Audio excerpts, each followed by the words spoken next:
Hello, I am host Captain Idol. Haha is joke. I am not Captain Idol. I am Automaton 2000. And for the next 30 or 130 minutes, I'll be your host here on Timelines Talks. Now, this is a recorded session in order to accommodate our three different time zones. With me, as always, is the inimitable Mr. Stars and Garters. And our very special guest, Mr. Big Mick Large Huge. Welcome, No, guys. I just want to take a second to thank someone for pronouncing my gamer tag correctly. Don't don't worry about it. It's the fact that he read it off your Discord tag. That's how It's he true. right. That's No, how. actually, here in the recording we're using, I'm getting real life names, so I'm trying not to mix anyone up. Yeah, so your Yeah. your budget version, Captain Idol, is here to walk you through today's topic, which is mostly card art. We're going to talk all things card art in game, and then if we have time, take some questions at the end. So I Okay. want to start with the very easy best crew and worst crew type thing. So let's start with your favorite crew art. And since we have, for a limited time only, Mr. Big, as the ladies call you, give us some of your best card art. Okay. Well, one that's always stuck out in my head, and it's kind of unfortunate that she isn't as useful as some of her other variants tend to be, is Bellright's Jadzia Dax. I just think that's a very good likeness of Terry Farrell, and just yeah, all around really good, strong art.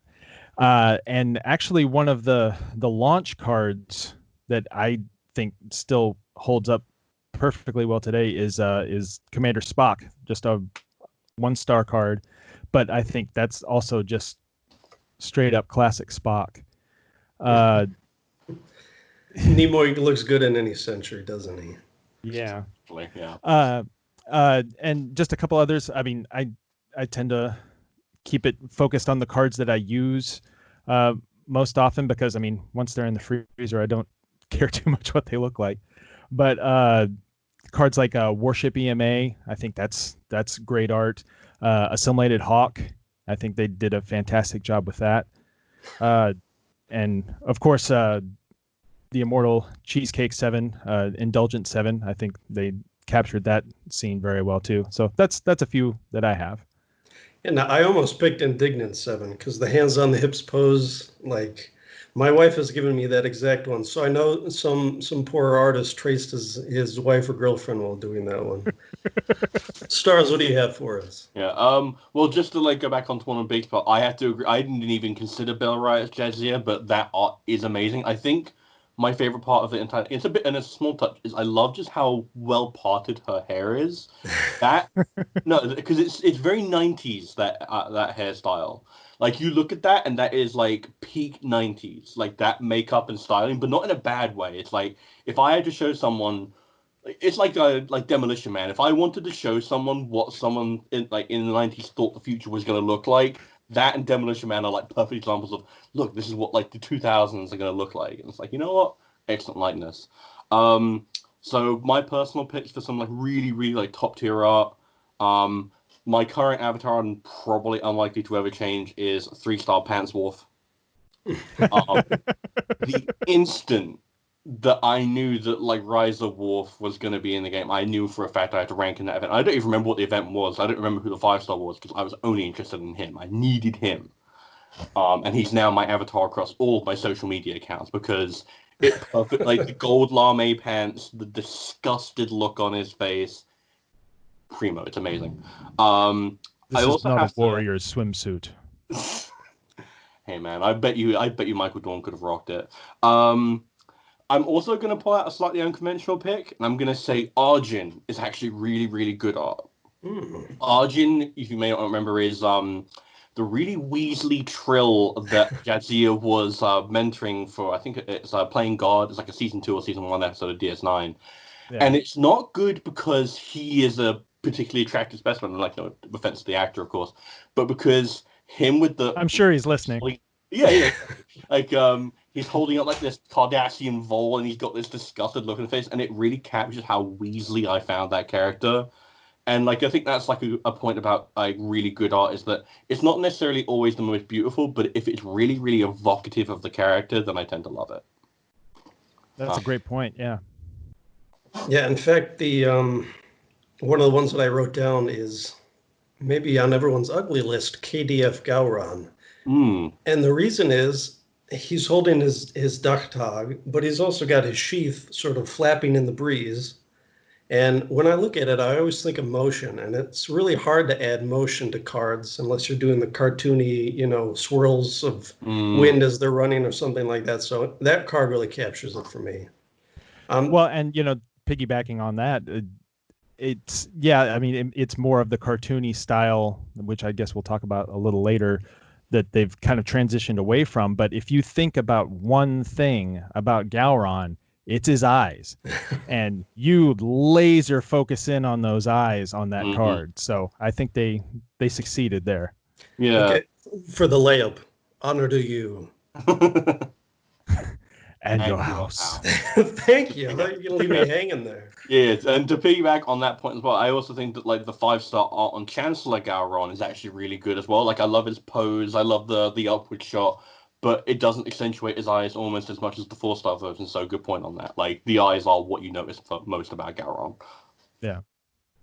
A couple other of my favorites, and I put a slash here: Musketeer LaForge and Victorian Pulowski, because the hat just does it for me. It's big, and it's not as glorious as season 1 Worf Buffon hairstyle, but it's pretty amazing. Raph Miles O'Brien, since he's holding the big pitcher, it's almost a full pitcher of beer. Yeah. UFP, United Federation of Planets President Rigatoni. His name is a mouthful, okay? I didn't practice all of these. Played by Red Foreman, of course. So how can that not be cool? Kurtwood Smith.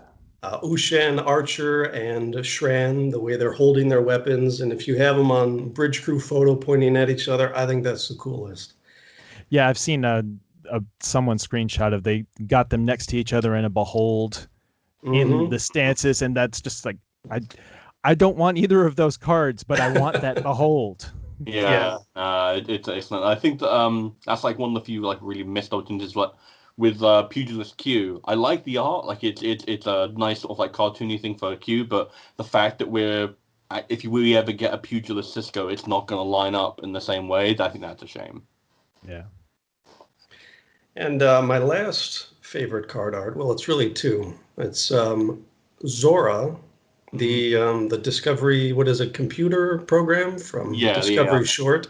She just has that aura around her character, which I think is really neat, especially noticeable on a black background. And then for similar reasons, Mycelial Culber, he's got I sometimes call him Mosquito Culber because it looks like he's got a swarm of insects floating around. But that aura is so cool. I've used it as my avatar for a while.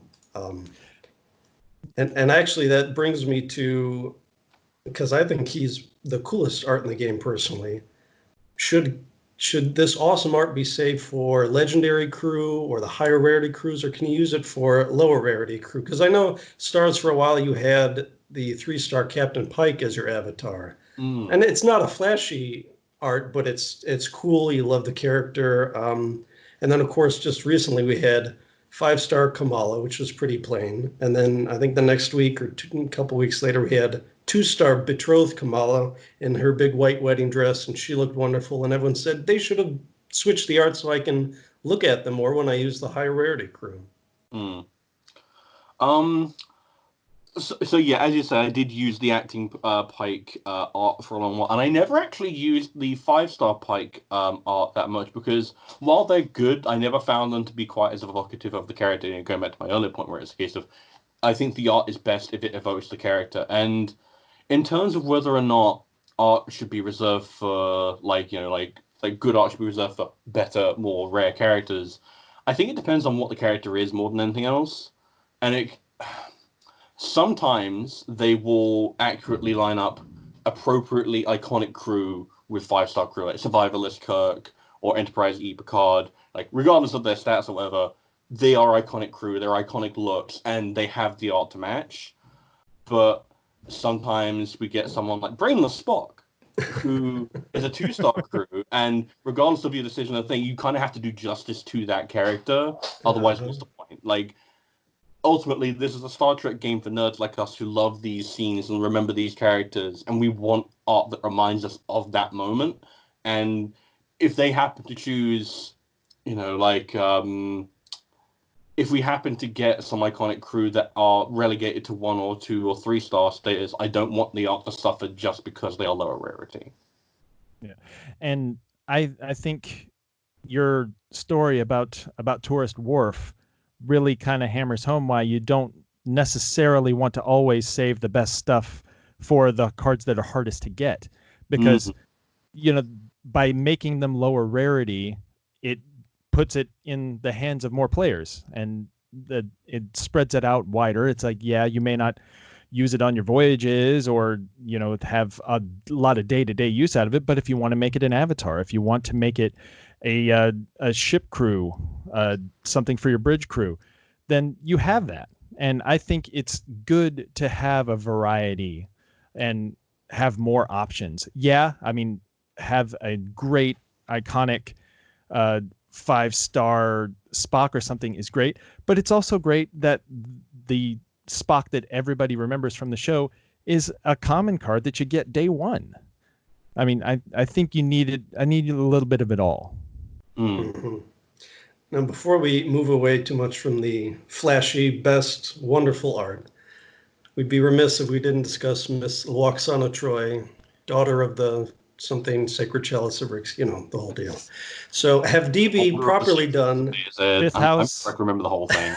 Yeah. Have they properly? I don't want to remember her eccentricity. So she has 4 or 5 variants now. I think that Festive Lwaxana is like probably her least colorful art, and which is a bit odd considering the fact that episode was all about her being very bubbly and effervescent. I think her best art probably has to be Grateful Lwaxana with the bright red hair and the blue dress. I think that really captures that episode and that look and that feel. Like, I look at that and I feel Lwaxana. I think of her draping herself over Captain Picard and falling in love with Rex, the holographic bartender. I think Ambassador Troi, the 65% gauntlet version, is also pretty decent, but I think Grateful is pretty good. The other ones are good to so-so. Personally. Yeah. Have they totally captured her? No, I don't think so. And do I necessarily care? Not really, because those are my least favorite episodes of The Next Generation. And that's I think the first lady of Star Trek you're talking about there. Majel, please forgive us. Rest in peace. Yeah. But yeah, it's just not a big fan. Not a fan, and I'm not going to go out of my way to get her. It's like, I think even if she ended up being some monster stat card, I'd have to really think long and hard about committing to having more Lwaxana on my crew.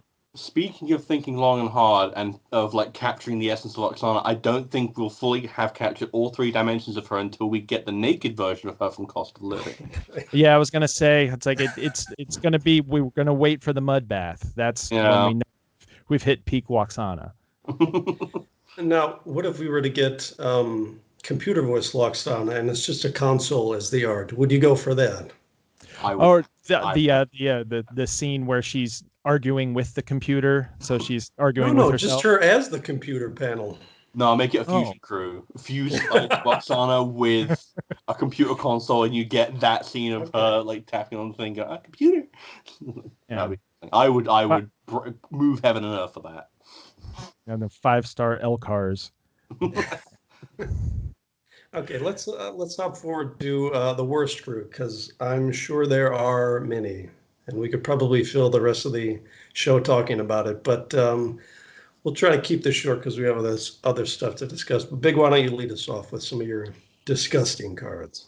Okay, I'm gonna start with with CMO Bashir, his 1-star variant, and I'm gonna use him as kind of the descriptor of a lot of the earlier versions of Alexander Siddig in this game just did not look like him at all. I mean, it's kind of a joke, but yeah, I'd say CMO Bashir is the worst of the worst. And that's to say that more recent cards like Captive Bashir and Dress Uniform Bashir, I think they've gone a long way to making better likenesses of him. And so what another you're one, saying is you're holding up for Rayo Vantica. Is that going to be your favorite Aren't we Bashir all, version? aren't we all in our hearts waiting for Rayo Mantica? yes. But and there are other cards there are cards that are pretty universally understood to be terrible, like 23rd Century Martok and a lot of the Klingon versions of regular non-Klingon characters like Janeway and Neelix and things like that. But another one that I don't think the art is bad, but I think it was one of the worst in terms of just really severe shading, like the orange and blue shading that is done on these cards. One of the worst, I think, is Kolinar Spock. I think the art itself is pretty good, but the shading really kind of detracts from it and makes it look kind of cartoony. So those are the ones that stick out to me. Yeah, actually, I had some of the same ones that you did, and the Klingon versions of non-Klingons, Janeway, Neelix, O'Brien, and Torres. They're all kind of funky, and it made me think. I went back and checked the dates. 3 of them all came out in the same month, July 2017, and then one a few months later in 2017. So maybe that particular run of art, it was not the best, but I think the actual Klingons are a little bit better, and since then I think they've improved quite a bit. Yeah. Yes. So my personal sort of selection, various different reasons, but one I want to talk about probably the most is Transporter Chief Rand, who is probably not a card most people think about because she was a pack-only 2-skiller ahead of the TOS mode. She's not a very interesting card. And the art itself is not even bad. What I hate the most about it is the fact that she is staring directly at you into your soul. And the fact that is, while that does sum up the existential horror of having watched 2 people get fused for lumps that then dies on a transporter pad, not necessarily what I want to see when I boot up the game. And it's a case of, I think the art is best when it is dynamic, when it is evocative, when it tries to have some kind of motion to it or a life. And when I think of lifeless and bland, I think of that card. I also want to put maybe a slightly unconventional pick and say Age of Sail Data. Yeah. Now, the Age of Sail cards have a pretty high bar for art. Like, there's a bit of squiffiness with Age of Sail Worf, who the art on him is amazing, but the scaling is slightly off. But you can forgive it because it still looks good. Age of Sail Data I don't like because the pose is wrong, and the pose is him pushing Beverly off of the thing, but it looks off. And I haven't seen Generations in a little while, but I'm fairly certain that isn't how he looks when he does it. Because I'm pretty sure he just pushes her off with one hand. And it also is a case of what they should have gone with is that smug little look at he had done it, and he was looking to everyone else for approval. That's what I think of when I think of that scene, and it feels like they translated everything about that scene a little bit wrong. And it kind of adds up to the case of it's not terrible, but it's wrong. I think you absolutely nailed it because I looked at him and I put him on the list. And I took them off. I put them on. I already had 400 names on the list. I'm like, no, we'll just leave it. But it just seemed off to me for the reasons you listed, the hand pose and everything. Now, I have seen Generations. Well, that scene about 1 billion times. It's one of my favorite scenes because anytime someone would pull Age of Sail Riker in a Behold, I would link that scene on the forums or Discord. And it's I think that's just how you and I met, as it happened. Such a classic scene. So, yeah. Did you Well, have others? Actually, oh, yeah, go ahead. Should I continue, or? Yeah, sorry. Go ahead. Yeah, Go sorry, ahead. I didn't no. mean to speak over you. So another one I wanted to mention, which I think ties back to your point, Big, about how earlier art tended to be a bit more cartoony versus what we've got realistic now, is we've got an almost sort of a really sort of stark comparison between Holo Novel Doctor and Tea Time Doctor. Oh, yes. Because Holonovel Doctor is him sort of like very smugly looking there with his like golf club, and it's fine because it's a pretty good evocation of what Rob Carter looks like with a golf club when he's doing the whole Doctor bit. But Tea Time Doctor is just a whole other level of like what, not just realism, but also a case of it really gets that joyful up and go that the EMH would often get when he was like into a project or into a hobby. And having them side by side, almost doing the exact same pose, doing the exact same hobby, it really kind of illustrates how I think the art has progressively gotten better over time, thankfully. It would be awful if it got worse. Yeah. Well, and piggybacking back on things that don't look right, and especially, and this is another unconventional pick because it's a card that if you didn't know anything about it and just looked at it, it would look fine. And that's Lieutenant Saavik. And well, and the interesting thing about that is, I think I know it is a case of, cut and paste switcheroo, because the face of it is Kirstie Alley. The body of it is Robin Curtis, and they cut Kirstie Alley's head and put it on Robin Curtis's body. So it looks fine. It doesn't really set off any alarm bells or anything, but it's just one kind of things. This card is a lie. It's a fake. Yeah. All right, viewers of Timeline Stalks, we're going to start a mail-in campaign to scrub this lie from the internet, and we demand a real Saavik in the future. Well, you know what? I would actually be fine with like 2 4-star Saavik, one of them Robin Curtis, one Kirstie Alley. Maybe we can vote on which was best waifu and decide who.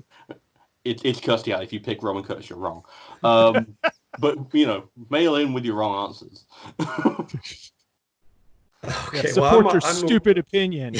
I'm a Robin Curtis fan, so we'll fight when the show's over. Okay, enough TOS fight music. Yeah. Now, one or two of mine on the worst list, actually for the same reason, the cut and paste. They're not terribly bad, but the 1-star Ensign Mayweather and the 4-star Tuskegee Mayweather have the exact same head. It might be the same body. They copied it over to Tuskegee. They added a hat. They changed his clothes a little bit, but the head is the same. And they've repurposed stuff before, and all the time I'm sure they churn out art and they don't use it right away. They'll use it later. But I was looking through today. There's actually a video on YouTube you can go watch of a demo of the game from 2015. I think they unveiled it or did a demo show at PAX East in 2015. And a lot of the crew that you see there, including when it's introduced, a person is talking in the background. You see the art, and I'm like, they were on my worst list. Well, now I know why, because they're in 2015. A lot of that art is still reused. Locutus was there at the beginning. I think Ensign Chekhov was. Who else did I have? Was the 1-star Sulu? Was that? Yeah, Sulu and McCoy, who I both had on my list. Not great. The achievement Cisco, commanding officer Cisco, who you get as an achievement for Mr. changing Hands. things. That's right. He's in there as well. And then I had 7 in blue, 2-star, and who's the other one that I wrote down? Oh, the 3-star Ensign Crusher. They both sort of look like shiny robots to me. So I booted up this PAX East demo video, and he starts talking, and there they are, life-size cutouts right behind. I thought, oh boy. So if you want to see that and reminisce over the way the game used to be, you can find that on YouTube. But a few of my other quick hitters for the worst list. Mirror Reed, he looks like David Duchovny. There's no denying that one.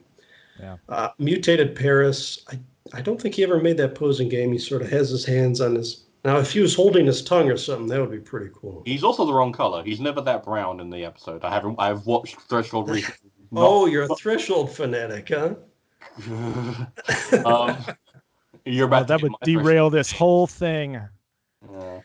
Vampire Yar, Polywater Yar was so pale. She doesn't look like... they've done side-by-sides before, and I think they need to put a little life in those cheeks. Yeah. I think that's most of them. Oh, if you go back and watch the PAX East demo, you will see a version of Data who looks like, if you've ever seen Spaceballs near the end, when they think they captured the protagonist of the show, and they turn around and they said, well, "You've captured their stunt doubles, you idiot." He looks like a stunt double of Data. He looks like he just wants to die. So if you see that, you'll see a wonderful Easter egg from days of yore. And speaking of Data, Mirror Data is always brought up as one of the worst card arts. Now he comes from the, I think it's called Mirror Broken comics, which we also have Mirror Jean-Luc Picard from, several other cards. What do you guys think about pulling more crew from the comics or the books? I know a lot of people want Calhoun, Mackenzie Calhoun from the New Frontier series, or even non-canon crew, just making up ones as they have before. Well, I really don't have a problem with pulling from more sources. I mean, the whole conceit of the game is all of these different timelines converging. I mean, it all already is allowing for, like the mirror universe and things like that. So I don't think there's any reason that you can't include this stuff. I mean, you start wading off into whether or not they should bring in the Kelvinverse crew, and I think that's a whole other discussion. But I don't have a problem with it. I just, from a personal standpoint, I haven't really read much in the ways of novels and comics, so they wouldn't really have much of an impact to me. But I don't see any reason why you couldn't include them anyway. I mean, it would give everybody an opportunity to educate themselves on the extended fictions and things like that, and be a richer experience for them. So yeah. For me personally, again, I just like Big, I don't have a massive experience of like the expanded universe for Star Trek. I don't personally have a problem with any of the mirror cards. I'd actually be happy with more of the TNG mirror cards, because from what I understand, that comic series is actually meant to be pretty good. And we're still missing a few crew from it. We're missing ridiculous punk rock, evil Wesley Crusher, and Mira Yar, and Mira Barkley, who's apparently a real piece of work. And they recently came out with a new Mira Voyager comic series, which had like really evil looking Janeway with a robot arm. She looks like Mirror Jean-Luc Picard, but just like really, really rough. And I don't have an issue with the non-canon crew. I guess it depends on sort of like your tolerances for if you had a particular card that you really wanted in the game and it isn't there yet, and then a non-canon crew came along and it felt like they were taking up their spot, as it were, I could understand feeling slighted in that way. But for me personally, I don't have an issue with it. In terms of what I would want, I would actually adore it if they brought in some crew from Star Trek Elite Force, which is like an old video game from like 2000s. And the basic conceit for that is that you're playing as basically a hazard team of lower ranked security personnel who are a dedicated basically SWAT team that deal with issues. And if we could get Ensign Monroe or Beesman or some versions of the main crew who are wearing the hazard team uniforms, I would adore that, just because that's a real nostalgia hit for me. And I could understand that same logic for people who are big fans of the New Frontier series and stuff like that. Shout out to full-time host Captain Idle, who streams Elite Force every once in a while, playing through old Trek games. Yeah, go ahead, Big. Oh, I was just gonna say, if that gives an opportunity to have an assimilated queue from the Star Trek Borg CD-ROM FMV game, I'm all in favor. That'd be cool. That'd be very cool. Now, the next branch to that question is one specific crew, which would be Prince Bashir, which is based on Alexander Siddig's character in Game of Thrones. Now, they did that, I think it was it 2018? They did it as a... Wow. Disruptor Beam did that as a promotion for their other game, Game of Thrones Ascent, I think it was. I think it was more of a peace offering, because they were closing that game down, and it's like, well, here's something that's kind of a bridge into this other game if you want to try it. Yeah, there was a whole loyalty thing, and you could claim a second copy if you were a player of the other game, I think was the deal. I think that's the only, outside of non-canon, that's really the only crew I can think of that is not even from the Star Trek universe. So far it's been a one-off. Would you like to see more from outside Trek universe, or do you think that just doesn't have a place in the game? Well, there is also Army Chaplain Odo, which that's right. very obviously based on his character of Rene Auberjonois' character from MASH, Father Mulcahy. Yeah. But yeah, if it's done well, and that is going to be my answer to basically any of these, is if it's done well, I'm in favor of it. Because getting back into non-canon cards, it's the difference between a card that I think is non-canon but done very well in like Aviator Yar. I think she fits in very well. The art is very good, and then you get into cards like Augment Riker, where it doesn't make any sense at all, and he's got this weird spiky hair for no reason, and it's just there to be there. So I think that's the difference. Yeah, I can definitely understand that. Pursuant to the Prince Bashir, I don't think it is precisely meant to be his character from Game of Thrones. Like in game, he's referred to as Prince Bashir. I'm guessing it's meant to be like a holodeck thing. And from what I understand, he doesn't look quite like that in the show. I think because he looks older, obviously, because I think Game of Thrones is like 20 years after DS9. I think so long as they kind of make a distinction of this is not a character from that universe, and it's just, the actor doing a version of this, like in a holodeck thing or a timeline disruption, that's fine. I would not want, outside characters. I don't want people from Babylon 5 turning up. Like that's kind of like where I would draw a hard and fast line. Like that has no place here. But if you don't want Leather Daddy Chekhov from Babylon 5 showing up? You know what? No, I think I'm all right. I'm good with just the one Leather Daddy Lorca. Thank you. Yeah, I think it's a case of like, so long as it is justifiable within Trek, that's fine. I have no hard and fast limits on that. But so long if it comes from outside of Trek, it needs to be done very well. Well, I think coincidentally, Prince Bashir's build includes a lot of holoprogram, including I think it's called Knights of Arabia or something like that. An item that you have to build with a lot of holoprograms. Yeah, so that's fine. To be fair, that also brings on the question, why doesn't he count the holodeck enthusiasts then? But whatever. Okay, so let's do some quick hitters. I have a bunch of topics here relating to art, and you can tell me like it or don't like it. To start with, the shift from early on in the game, they had a lot more cartoony style. A lot of people point to Commander Tomlock as one of the more egregious ones, and Blood Oath before they redid her.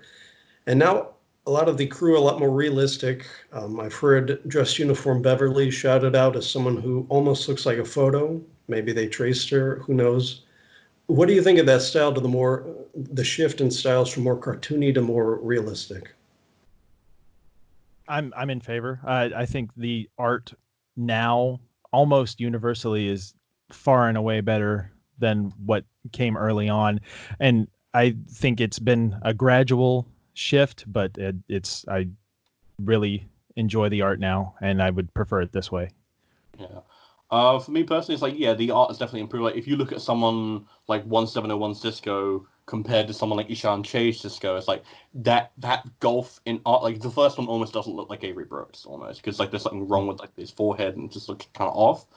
That being said, I do think you can slide a little bit too close into the realistic, where, for example, the formal dress, Beverly, she does look like she's traced, and it almost looks like there's something a bit wrong with her pose. Like it doesn't quite, like the anatomy doesn't quite line up. The head's a little large, I think. Yeah, I think it's something. Maybe it's something with the perspective, and it's like you can go a little bit too far into the realistic. You still need to give it a sense of it being a real person rather than just being traced from a photo reference. Which, a lot of this stuff is going to be traced from like a screen cap or whatever, and that's fine because you've got the material, use it, but you just need to inject a bit of life into it and change it from a photocopy into an actual piece of what I would actually call art.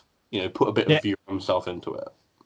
And actually, now that we've had this long discussion, there's a great art that has not been mentioned that is one of my absolute favorites, and I just didn't think of it until now, and that's Enemy Line Cisco.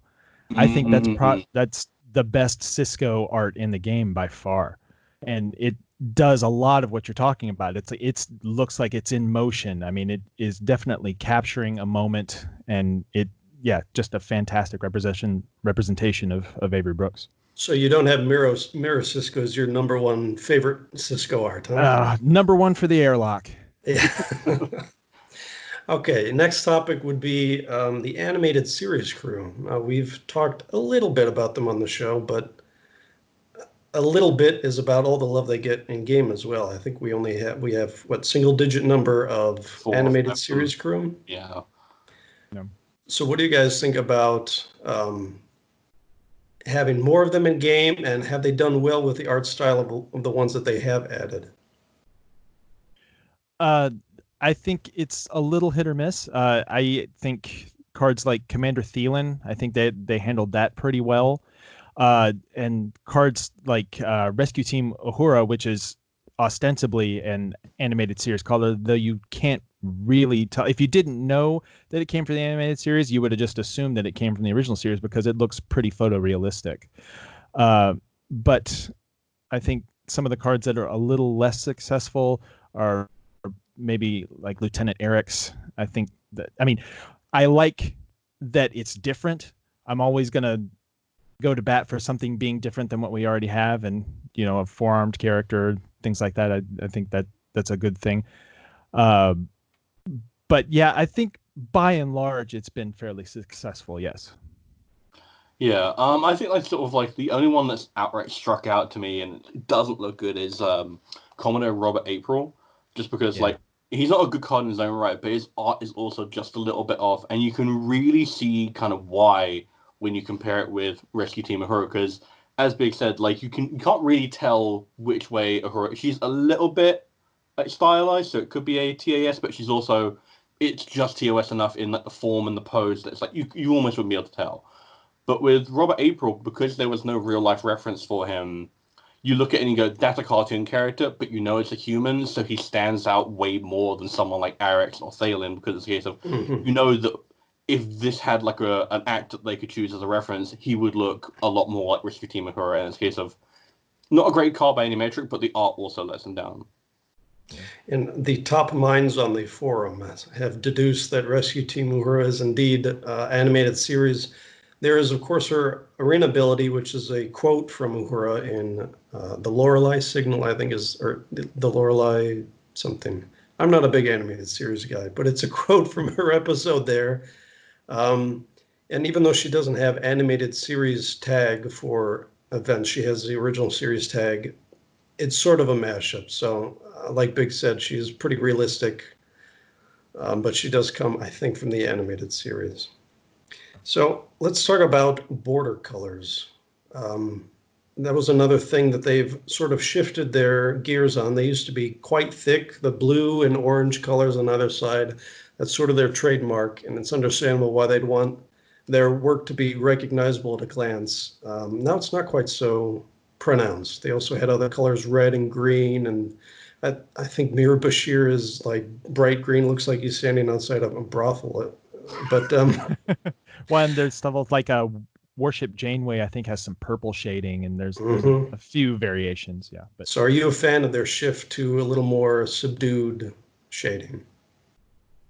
I mean, I can see the argument for keeping things a little more stylized, but I prefer the more realistic, the more subtle, the keeping the focus on the details of the character more than trying to keep some style of shading personally. Yeah. For me personally, I can't say I've ever really noticed it. Like I think Big, you mentioned it in relation to Kolonar Spock earlier, and he was actually going to be one of my picks for like really good art, just because of it really like the hairstyle and everything in the intricacies of the robe really captures that moment. But I didn't really notice the whole intense shading on it. It's not really something that my eye really captures. So I can't really say I have much of an opinion on it, other than I think if the scene and the character that you're choosing from has like a very strong color associated with them. Like my one that comes into mind immediately would be someone like Warship Yar, where she comes from a very darkly lit episode with not a lot of like light, and she kind of has that in her profile, like a bit of like a darker action like look to her. I think that's fine, like to give it a bit of a flavor and evoke that particular scene, that particular set that they were in is fine. But obviously, you don't want it, as you say, to be looked like they're standing out like outside Amsterdam brothels, going like. Roxanne, you don't have to put on the green light either.